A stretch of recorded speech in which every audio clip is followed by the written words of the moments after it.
La Costa Verde ou encore les Asturies est magnifique à visiter. Par contre, il y a très peu de mouillages ou de marinas où on peut s'abriter le soir venu.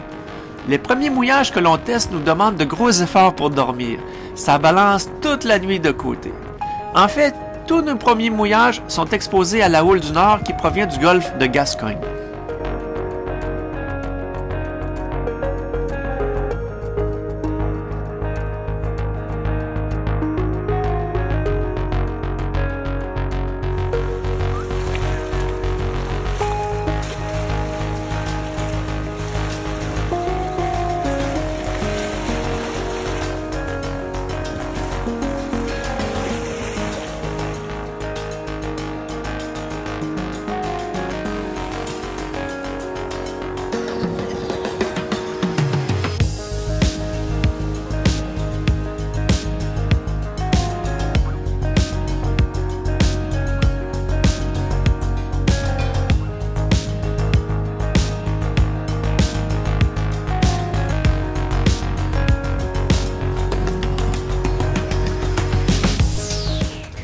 Toutes ces heures de navigation et des heures de manque de sommeil nous ont appris qu'à notre retour, on allait mieux choisir notre mouillage pour pouvoir dormir et être en forme pour le lendemain. Le point culminant des mouillages rouleurs se produit près de Cudillero. Depuis 2 heures du matin, personne ne dort dans les 3 voiliers de la flottille. Personne n'ose appeler les autres de peur de les réveiller. Finalement, à 4 heures du matin, on lève l'ancre. Autant naviguer si on n'arrive pas à dormir, et on a pour objectif de trouver un meilleur endroit pour dormir la nuit suivante.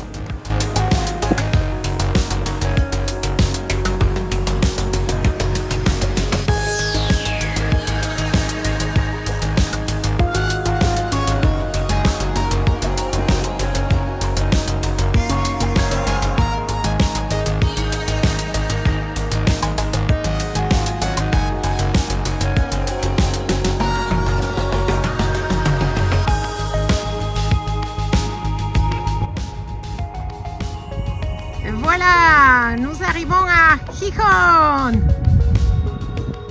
Chaque fois, il nous manque moins pour arriver à Bilbao. Wouhou! Nous sommes très contents d'avoir la chance de visiter la ville de Gijón. Elle nous a surpris avec son architecture, ses grandes plages et même les vestiges des thermes romaines que nous avons visités.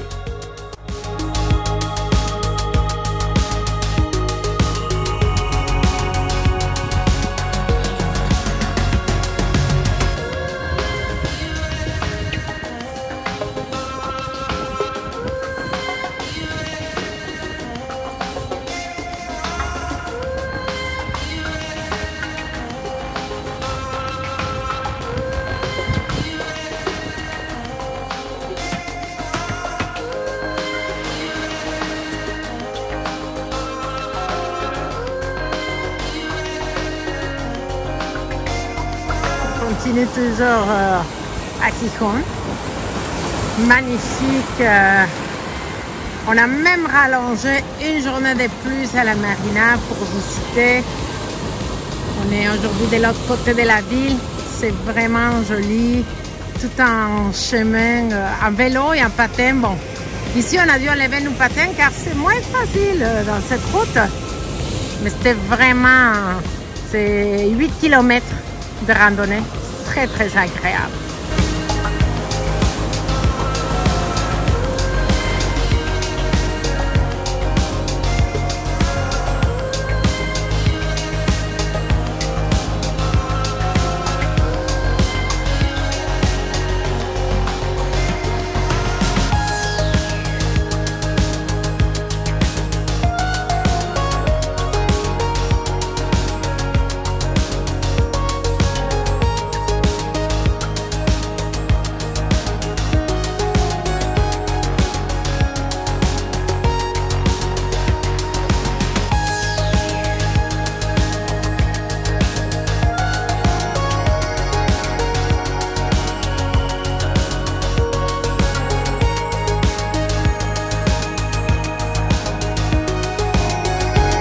Bien sûr, sans oublier que nous avons rencontré de bons amis que nous avons faits à Horta.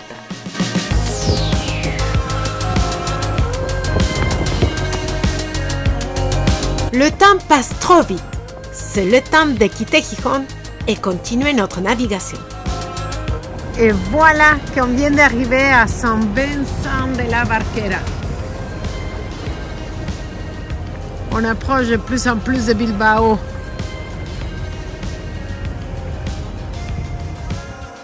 Sur le guide Imre, ce mouillage était très joli, en autant qu'on trouve une place où jeter l'ancre. Étant les premiers arrivés sur place de la flottille, on se porte volontaire pour aller explorer ce mouillage. Ce fut toute une aventure, car le site était peu profond et bien achalandé, si bien qu'on a touché le fond à 2 reprises. Heureusement, pas de dommages apparents et on s'en est sorti avec la marche arrière. Conclusion, impossible d'y passer la nuit, on doit continuer.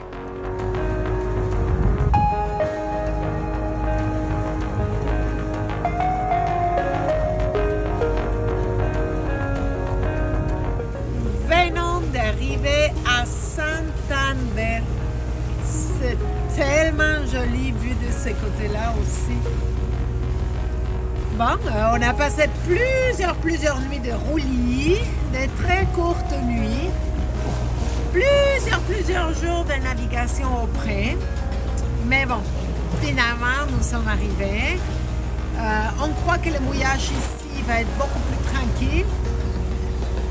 On va rester probablement 1 ou 2 jours et par la suite, on va partir à Bilbao.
Au moment d'arriver à terre, quelle est notre surprise?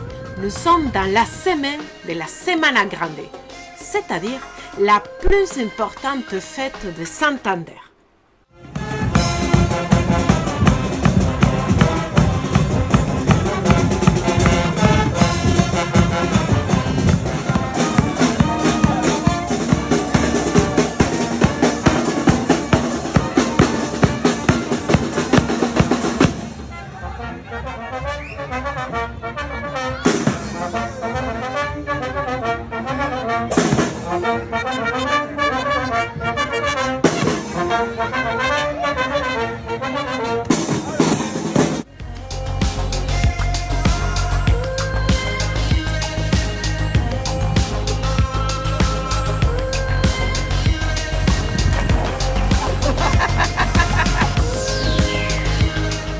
La révolution électrique se passe partout, même dans les traversiers de Santander.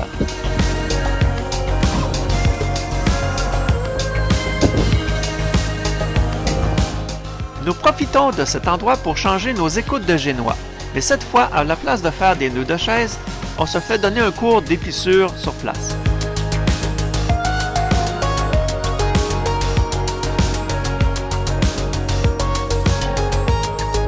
Je ne sais pas comment comprendre Tristan. Il dit avoir le mal de mer dans le bateau. La beauté et la grande étendue des plages de Santander en font une destination balnéaire par excellence.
Concert musical, on vous permet de prendre en note les noms de cet établissement.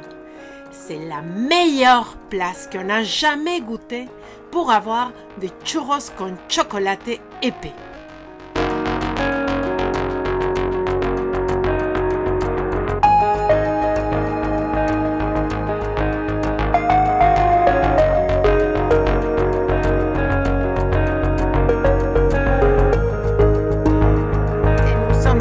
À Santander. C'est incroyable cette digue sèche. En fait, c'est ici qu'ils mettent les bateaux. Ou qu'ils les mettaient, on ne sait pas si c'est un jour encore. Ils les remplissaient d'eau. Et pour sortir, ils ouvraient la porte au fond. Ils sortaient à l'océan.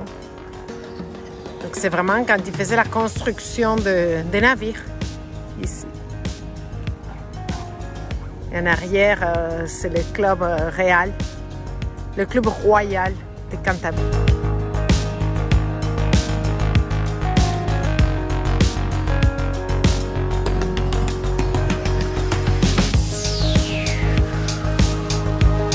Le temps de lever l'ancre et quitter Santander est arrivé. Mais attendez la mésaventure que nous allons vivre. Nous sommes avec Thierry et Michel.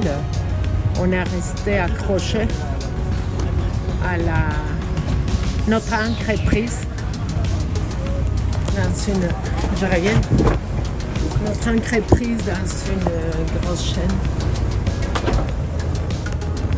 Et là, nous avons Jacques qui va venir tirer notre chaîne pour essayer de la décrocher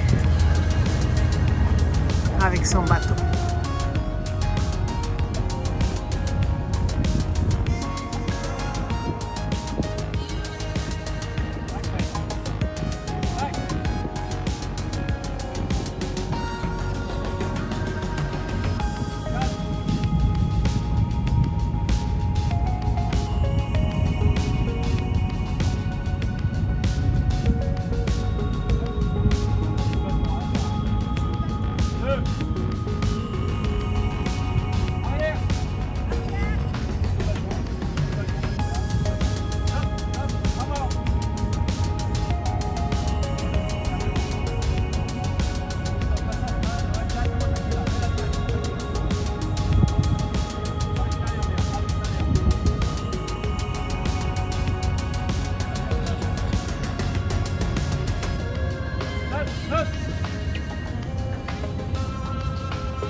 Alors chérie, en ce moment, on est en route pour Bilbao, exactement Gate Show.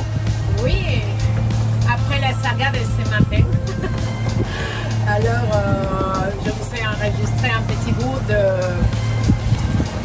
notre ancre qui avait coincé dans des roches. Mais finalement, c'était même plus... C'est des roches et une grosse chaîne. Donc, ça nous a pris, quoi, 2h30? Presque 3 heures. Presque 3 heures à réussir à la défoncer. Heureusement que Thierry était avec nous. Hein. Il a plongé à plusieurs fois pour réussir à la décoincer. On est vraiment contents parce que la solution suivante, c'était la couper. Couper les mouillages, couper la chaîne, abandonner l'ancre, acheter une nouvelle ancre, acheter une nouvelle chaîne, tout. Donc, on ne voulait pas vraiment ça.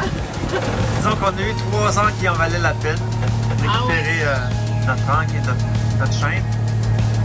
Et finalement, à quelques têtes, on a réussi à trouver la solution. Et oui, bravo à Thierry de nous avoir aidés parce que je me sentais pas... On était à 7 mètres de profondeur quand même. Là. 7 mètres de profondeur, c'est une profondeur que je ne suis pas habitué de descendre en apnée. Et donc, je n'ai autant pas essayer de faire quelque chose de dangereux pour moi. Mais, il faut dire aussi qu'on a une certaine hésitation. Hier soir, il y a un bateau moteur qui a rentré sur nous, qui a rentré sur notre chaîne. Mais je ne sais pas, c'était bizarre, il poireautait dans le coin. Et la façon qu'on était pris avec une grosse chaîne, c'est comme très bizarre. On ne comprend pas comment on a pu se prendre de cette façon. Donc on va garder le doute, hein, on va lui donner le bénéfice du doute. Mais ce matin, pendant qu'on faisait toutes les manœuvres, pendant les 3 heures, j'avais une personne au quai à Saint-Anne qui nous surveillait, qui n'arrêtait pas de nous surveiller. Je sais pas, j'ai eu un drôle de feeling. On va partir d'une théorie du complot ici. Oui. Mais bon. Mais sinon, tout est bien qui finit bien. Ouais. On a réussi à... Donc, une autre expérience encore pour nous. On les prend toutes avec bienvenue. Oui. Surtout quand ils se finissent bien. Hein? Ah, tellement. Et là, bon, on a un vent d'à peu près 14 nœuds. Vent arrière, on est au grand large. Direction de Gate Show. Direction de Gate Show, 24 000 à 5 nœuds. Donc, à peu près en 5h30. Ça va super bien. On va arriver. Donc, on profite de notre belle journée de navigation encore. Direction Bilbao!